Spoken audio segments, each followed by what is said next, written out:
સંસારમાં રહેતા નથી પણ સંસારની ચિંતા કરે એમ નથી. સાચા રે સંતોને માથે ભક્તિ કર્યા. ભજનમાં કહે છે ને સાચા સંતો હોય એટલે તો માથે ભક્તિ કર્યા. તમે કદાચ પરબધામ જાઓ ને દર્શન કરજો, ગયા છો સૌરાષ્ટ્રની અંદર પરબધામ છે, અમરમાનું ગામ છે. સંત દેવીદાસ, અમર દેવીદાસ મોબાઈલમાં સર્ચ મારજો, એની એક કહાની કહો, કેટલી પવિત્ર જગ્યા છે. કોઈના લગ્ન થતા હોય એ દીકરી અને એમાં વિસારો ખાવા માટે એક જગ્યાએ ઊભી રહે, એનું નામ પરબ, એટલે ત્યાં પાણીની વ્યવસ્થા છે, પાણી પીવાનું ઉભા રહે. પણ એક બાપુ છે ને એને એક હાથે વાગ્યું છે એટલે એક હાથે રક્તપિત્યાની સેવા કરે છે. જેને ઈ સમયમાં કોઈ રાત પૂરી કાઢી મૂકતા અને કાઢો તરીકે ચેપ લાગશે એવી સેવા કરતા. એક હાથે સેવા. દીકરીના લગ્ન થયા છે, હજી સસુરાલમાં પહોંચી નથી, એને નથી કે લાવને બાપુની મદદ કરો. દેવદાસ બાપુ, બાપુ તમે આ શું કરી રહ્યા છો? અરે દેવી બેન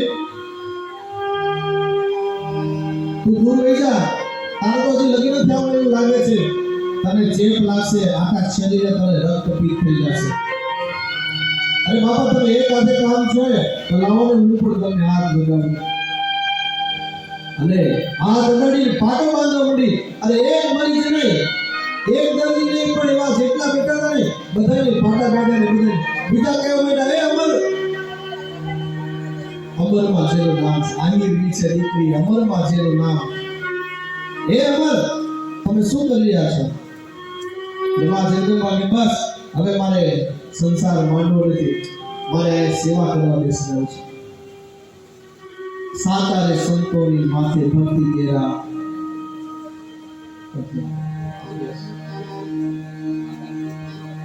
પણ માં અમરમાં એ કીધું છે, હે સંત મેં તમને સિદ્ધરે જાણીએ તમને સેવ્યા છે. શુદ્ધરે જાણીએ, તમારું હૃદય શુદ્ધ છે એટલે ભજનમાં આવે છે, સિદ્ધરે જાણીએ મેં તમને સેવ્યા. બાવા જીવે તો સિદ્ધરે એ જાણીને તમને સેવ્યા.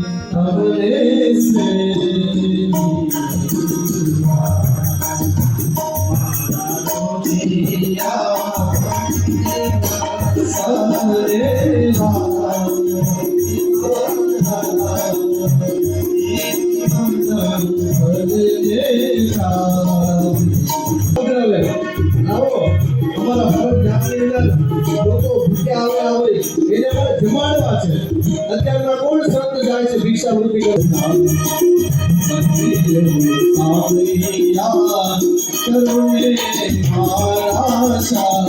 અસુર સમૂહ સતાવહી મોહી. ભગવાન ધીરે ધીરે મોટા થયા છે જ્યારે વિશ્વામિત્ર આવ્યા એટલે વિશ્વામિત્ર લઈ જાય છે. ભગવાન તારકાનો ઉદ્ધાર કરે છે. એક નિર્બાણ પ્રાણ હરી નવા યજ્ઞને શરૂ કર્યો. ભગવાનનું કાર્ય જે છે યજ્ઞ ફૂટાવન થઈ ગયા હતા. ગામમાં સમૂહ યજ્ઞ કરવો જરૂરી છે. કોઈ દિવસે યજ્ઞ કરો, પવિત્ર દિવસ હોય, તમે ઘીની આહુતિ આપો, જવતલ આપો ને વાતાવરણ શુદ્ધ થાય છે. ખબર છે કોરોનાના દિવસે કહેતા કે થોડું ભસ્મ કરો, એમાં થોડા કંકુ મૂકો, જવતલ હોમો, ઘી હોમો, એટલામાં કોરોના નહીં આવે. યજ્ઞ આપણા આચાર્ય હોય સંતોએ બતાવ્યું છે યજ્ઞ કરવાનું. ત્યાર પછી ગૌતમ નારી અમલ્યા છે એનો ઉદ્ધાર કર્યો છે. ગૌતમ નારી શ્રાપ બસ ઉત્પલ દેહ ધર ધીર ચરણ કમળ રજ ચાહતી કૃપા કરહુ રઘુવીર. ગૌતમ નારીને ઉદ્ધાર કર્યો છે. ત્યાર પછી ગંગાના કિનારે આવ્યા છે. ગંગાની મહિમા બતાવી છે. રામચરિતમાનસમાં તો બહુ વિશેષ કથા બતાવી છે, પણ આપણી પાસે સમય છે એટલે સંક્ષિપ્તમાં કરવાનો છે. વિશ્વામિત્રને જનકપુરથી તેડા આવ્યા છે. જનકપુર પહોંચ્યા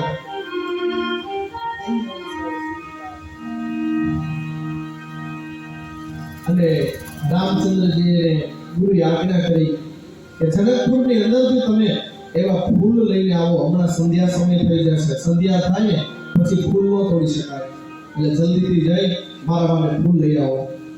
ગુરુની આજ્ઞા પ્રાપ્ત થઈ બગીચામાં જાય છે.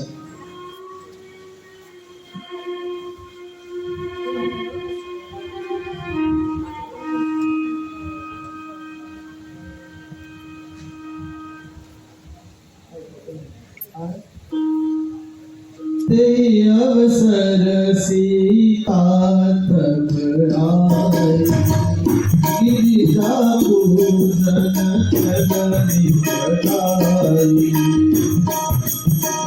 એવામાં બા જાનકી આવ્યા અને રામજી અને સીતાજી નજર તો પડી નથી, પણ લક્ષ્મણજીએ કહ્યું કે ભૈયા દેખો જરા, આ સખીઓની સાથે કોઈ દેવી હાજર આવતા હોય એવું લાગે છે, આ જગદંબા હાજર આવતા હોય એવું સ્વરૂપ છે.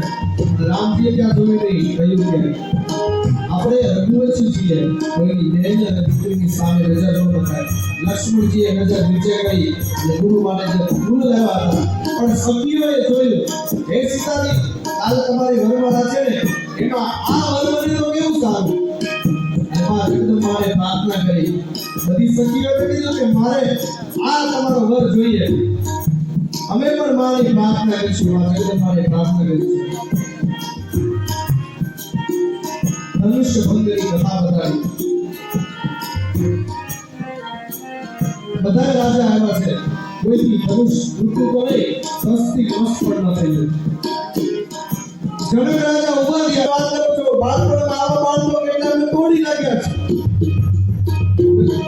જનક મહારાજ કે આ તો બાળ તોડી નાખવાની વાત કરે, આ બધાથી ઉભા નથી, હજારો હજાર રાજા આવ્યા પણ જેમ સિંહ માલો જાતો હોય એવી રીતે ધીમે ધીમે પગલા માંડ, નહીંતર કોઈને અભિમાન થઈ જાય.